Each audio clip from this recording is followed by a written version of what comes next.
Hey everybody, welcome to a special episode of Star Labs Confidential. Today I have my good friend Joe Barra with me as we take a look back at the acclaimed Batman movie, Mask of the Phantasm. Thanks for having me, Brian. No problem. For this movie has been out for 30 years now, since Christmas Day. Wow, Christmas Day, 30 years ago. That's crazy. I know, it's amazing, and yet people still talk about this. New or old fans, they prefer this to be like a really good Batman movie, if it's not certain live-action adaptations. I still think it's the greatest Batman film ever, honestly, live action or animated. I agree. Like, even a couple reviewers would say they prefer this over the current live-action movies they had at the time, when there was just the Tim Burton movies and the start of Joel Schumacher making his own take on Batman. Oh, absolutely. It's hard to say if it trumps Batman 89 because of the impact that movie had afterward, but I absolutely blows away the Schumacher movies. Definitely better than Batman Returns. Absolutely better than Batman vs. Superman. And it's hard to compare it to Batman Begins and The Dark Knight, but as a film and as of what that film did as well, for me personally, it's my favorite Batman movie of all time, and I still think subjectively I can say it is one of, if not the greatest Batman film to ever come out.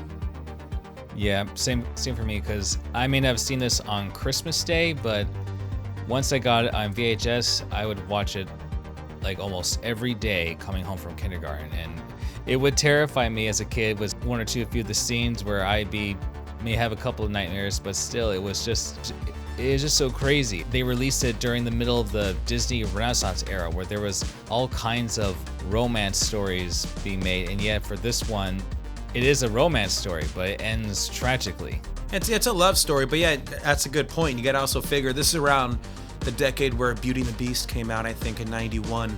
The Lion King was coming out. Disney's having their glory, like their renaissance in animated features, and then DC releases this, which is the complete 180 to anything Disney's putting out. Agreed. Do you remember your first time watching this movie? Yeah, the movie came out when I was 6 months old. I was born in 93. I was probably like maybe 2 or 3 years old. The first movie I ever seen was Batman Returns. And ever since then, I had a Batman obsession that still hasn't gone away. And I just remember when I was watching the animated series, it came on TV. I remember seeing as a kid, Batman Mask of the Phantasm. And I remember specifically setting aside, I think a Saturday morning to watch this movie, not realizing that I thought it was going to be like episodes. So as I'm sitting down and watching the film, because the version I watched was the movie, not the episodic one. I must have been like 3 years old, let's say. It just completely captivated me. It blew me away, seeing Batman on that scale at that time, going through a big, not only like physical battle, obviously, but more psychological, dealing with the return of a lost love, dealing with obviously the Joker and everything he brings as well. Also hearing a soundtrack like that, everything about it just was perfect for the time and had such a big impact on me at such a young age. Agreed. I always remember once you get through all the promo stuff and seeing the Warner Brothers logo, once you hear that big drum entrance, you're in for a treat. Like, the only time I might ever fast forward the credits is only if I'm showing it to people and they may not be hyped by it as I am. Yeah, but everything about that film from start to finish, flawless. Yeah, because I think my favorite moments might have to be with it's a tie, I think, between with Joker's moments and a little bit with Phantasms, because how they made this character was unique with the abilities that we saw, even though it's just theatrics. Although I liked how in the beginning you were thinking, could this actually be like a ghost or some kind of spirit of vengeance? Some kind of mystic in a way. Plus, thinking back how Bruce Timm likes to put in a little Marvel influence to some of his content, it was kind of like, I guess, a creepier Mysterio vibe with all the smoke and mirrors. In a way, yeah, definitely. But still, I think what impressed me the most was probably with the Joker, because early on the show, he was just more comedic, a little bit dangerous, but not so like mass murdering. But here, the Joker became more unhinged, like with the bombs, explosions, and everything. It's just wow. Yeah, we saw more of a wild side to him, and we saw how much he doesn't really care for his own life, how he will willingly put himself in danger at the expense of others, and he'll laugh about it. And I just gotta say, man, Mark Hamill's performance in this film, I mean, every performance he does is out of this world, but just in this one, just gives me such chills seeing him and Kevin Conroy. Gosh, may he rest in peace. It's a shame we're not going to see any new content of that caliber, but I'm so glad we have masterpieces like this to go back on. Yeah, I know. It is a shame that for Kevin Conroy, that the only thing we'll have left to see is for the upcoming Suicide Squad game. Yeah, which I'm not hearing good things on, sadly. Yeah, but supposedly it is going to come out next year, hopefully. So if they fix up all the issues by then at least we'll still get to see Kevin Conroy's Batman one last time. I hope so, man. I hope so. But I agree with you with all like with the psychological moments and stuff, because whether you look at it through the show alone, Batman is no stranger to having romances, whether if it's with Catwoman or Talia, but it was never enough for him to stray away from the mission.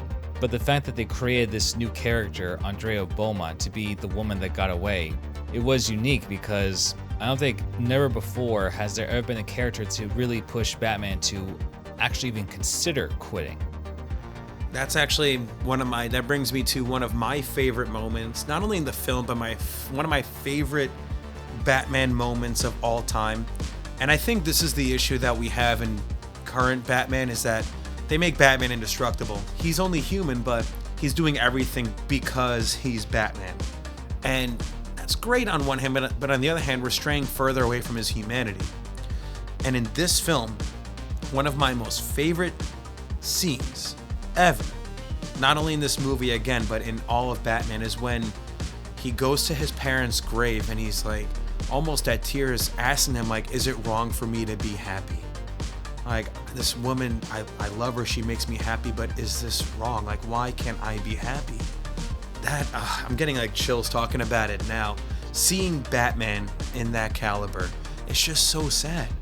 Because even he ultimately knows the decision he has to make, and that's how much he's willing to sacrifice. But that's the one moment we see where he actually is like, I'll give it up for her. And that's just beautiful to see. And we, for some reason, never ever see that again in any kind of Batman medium going forward. I agree, because throughout the DCAU version of Batman, from this movie to beyond, we can see that this is not something Bruce really wants to do. Yeah, he feels like he has to do it. And I remember from a deleted scene in Return of the Joker, Bruce said that like he felt like he did Terry a favor by getting him to quit, because he feels like the life of Batman is for no one. Yeah, no, it's not, because you look at how Bruce Wayne ended up, old and alone in a big mansion with nobody. And then, Terry McGinnis comes stumbling in, and, Bruce finally has somebody, but in a way, Bruce even knows that having Terry employed as Batman is going to lead him to the exact same spot that Bruce is in, without ever experiencing love, knowing what that is, ever truly being happy. But he's sacrificing happiness for the greater good and doing what's right. And to me, that's, even as a kid, what I got out of Batman is sometimes, like, yeah, of course we have to all be happy, but sometimes you have to do what's right for the greater good.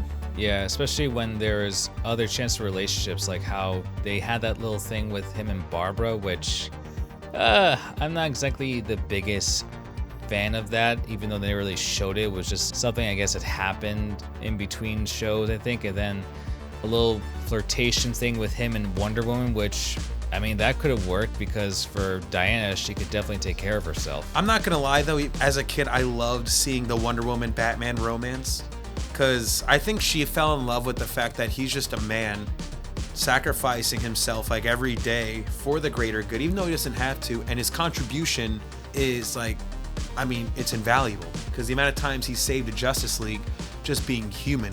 As a kid, I loved seeing that, because I like seeing, wow, Wonder Woman can easily be with Superman, because of course he's Superman, but here she's falling for the normal guy, the Batman. I don't know, I loved it. Yeah, because I remember when they even did an episode where she meets Steve Trevor, but it was like in the past. So I feel like they wanted to use that concept with Batman, I guess, where like she's impressed how for someone that's like normal yet so trained and has like a warrior spirit. Exactly. And I love that. And I kind of like how I think even like the Flash movie, we got a little hint at that as well. I'm like, oh, nice. Too bad we're never going to see that come to fruition. Yeah, with the Flash movie. Yeah. It was good. It just, although I would like to know exactly like why would Bruce just stay in the mansion? Because like if Gotham's more or less is actually fine, like free of crime, then why does he still linger on the mansion? Like why just be an active retired hero or something? I think because, and he kind of said it best, like, first of all, Michael Keaton's performance was phenomenal. I'm praying that we see him more. I know that DC's been messing up lately, but I really, really hope we get more Michael Keaton. I think, and what they did a good job with this, he was kind of like, he just felt like he had no purpose. He had no more use because he did it. And we've never kind of seen that also. We've never seen a Batman that did his job. He almost in a way felt like, what else could he contribute? Like, yeah, he has billions of dollars, but he's just withering away in his old mansion because he completed his job, and it's kind of sad.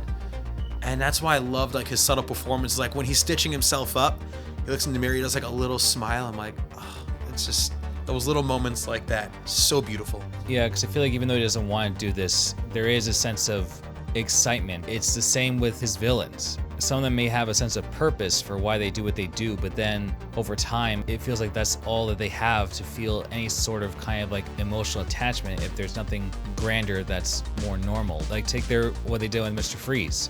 Eventually, his wife was cured, but because his condition was worsening, all that was left to him was just a head, and he felt like he could never have a life with Nora if he can't even return back to normal of just being a floating head. So from then, he was just committing crimes just to make everyone else as miserable as him. Yeah, to boredom. Yeah, that too. Or even like how with Harvey, like there are times like where he tries to conquer his other personality, but sometimes Two-Face still fights back. Or I think in one episode, a third personality was created just to try to find a way to kill off criminals and to kill himself so he can finally be free. That's the thing I love about that show, man. They get into the psyche of it all, like what's driving these villains, and brings us back to like they're normal people. Like that's why I love Batman's villains. Most of them are just people, but with different psychological problems. Penguin aside, because Penguin, he has that whole like whatever you want to call it, birth defect, birth abnormality, where he's kind of a penguin. Like the Joker is just a homicidal maniac who, I love the version of the Joker who just wants nothing but chaos. Then yeah, you have Two-Face dealing with the multiple personality disorders. You have, like Riddler, who's constantly trying to like one up himself. Like, and that's why, going back to this film, The Phantasm, it's rare, like, imagine the confliction of Bruce where his only salvation is the person he has to defeat. And they kind of left it open-ended because she gets away at the end, but sadly Conroy's gone, so unless if they do an AI voice, which I don't agree with, we're not going to see a sequel. Although I would love to, but I don't think it'll happen. No, I think probably not, because the only time we get to see on the story more with Andrea is that they made a sequel comic, I think with a tie-in series, like a couple of times, like where she still operates as an assassin, just does contracts. In fact, even in one of the season finale episodes of Justice League Unlimited epilogue, and this is a spoiler for anyone who hasn't caught up with this. Well, it came out in the 90s, so it's kind of their fault. Yeah, I know.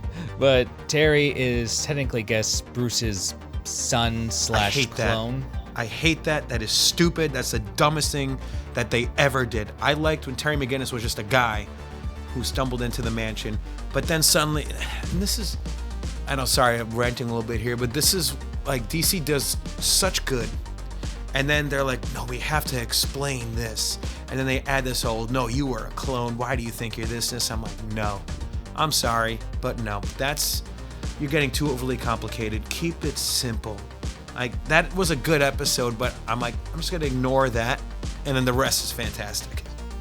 Yeah, it's quite divisive. I guess it's more on with Amanda Waller's part, which is why that version of Waller is my favorite. Like no other version of Waller will ever top the DCAU in my opinion, because she has a bit of a redemption to help to make sure the Batman legacy would continue. True. Funny thing is though, in one moment, Waller actually hired Andrea to kill Terry's parents. Oh, I didn't know that. We saw the Phantasm costume make a comeback, only the eyes is like orange painted. Oh, interesting. But the thing is though, she didn't do it. Because, I mean, for one, it'd be messed up for her being one of Bruce's loves to kill, I guess, sort of like his son's parents. True. And she felt like that doing so would not honor all he stood for. Gotta give her some respect for that. Yeah, so after that, the project Waller started was just up in the air pretty much to where the show started to unfold.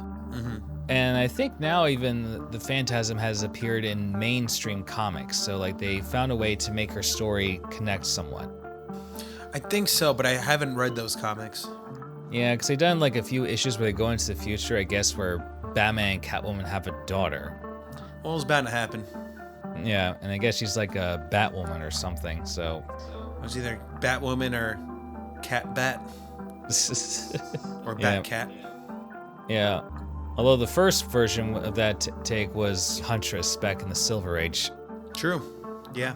That's why I liked with Andrea Beaumont. She was different. She had a little more spunk, and at the time she didn't have any heavy baggage or anything. Nothing that would make Bruce question himself whether or not to go through with the relationship. Because I feel like he always questioned himself. Like with Catwoman and Talia, it's because they're criminals or terrorists.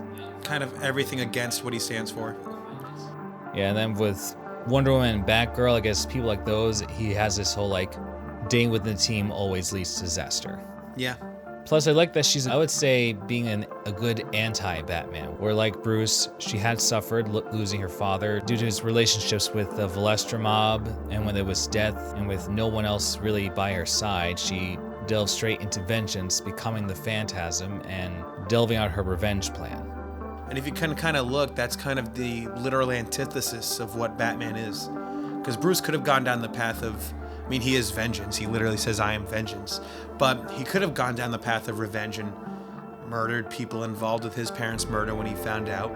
So it's like you always see different paths that Batman could have taken. And literally to even how they met, they both met while visiting their parents' grave sites.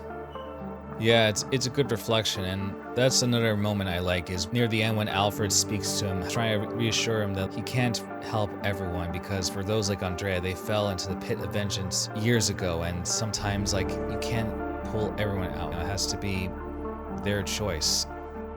Exactly, and again, that goes back to Batman's humanity in this movie. We never see that in the later movies. Batman saves everybody, does everything, does the impossible. But in this one, he's like, I can't save her. I can't save her. And Alfred's like, Bruce, it's okay. Because some people don't want to be saved. You can't save that which doesn't want to be saved.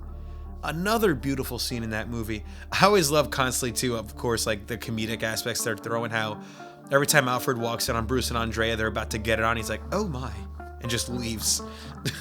Yeah, it's this is one of the few movies where Bruce is actually happy, and I would say this movie was a bit influential for some of Nolan's movies, because Rachel Dawes herself is an original character. Exactly. And some of the plot lines are kind of similar in terms of with the Joker being involved, that's pretty much indirectly responsible for the romance to have died out between both love interests. Yeah, true. Although I'd say Andrea Beaumont is a bit more memorable than Rachel Dawes. Yeah, and poor Katie Holmes, she couldn't. I think I remember looking this up. There was a schedule conflict, and she chose to do, I think, Sex and the City too, which is why they replaced the actress. And my opinion, a bad choice. Yeah, Maggie Gyllenhaal, she was okay. She was good, but I don't know. I liked Katie Holmes a little better, personally. Oh well. At least we still got Catwoman at the end of the movie. Although that's the only other movie I think I saw where Batman was able to accomplish his goals, because by the end of the trilogy, Batman pretty much did pretty much one last job. Gotham was pretty much more or less okay, because it wasn't a city where there'd be overrun with super criminals, just regular hoodlums and stuff. And he left Gotham to their take on with Robin, and His guess- literal name was Robin, though. Yeah. I know that they were going to go a different direction because at the time before Heath Ledger died, Christopher Nolan even said that he had a different plan. But you gotta give him so much credit. He did not want anybody to be the Joker, anybody to take the mantle of Heath Ledger in his Dark Knight trilogy.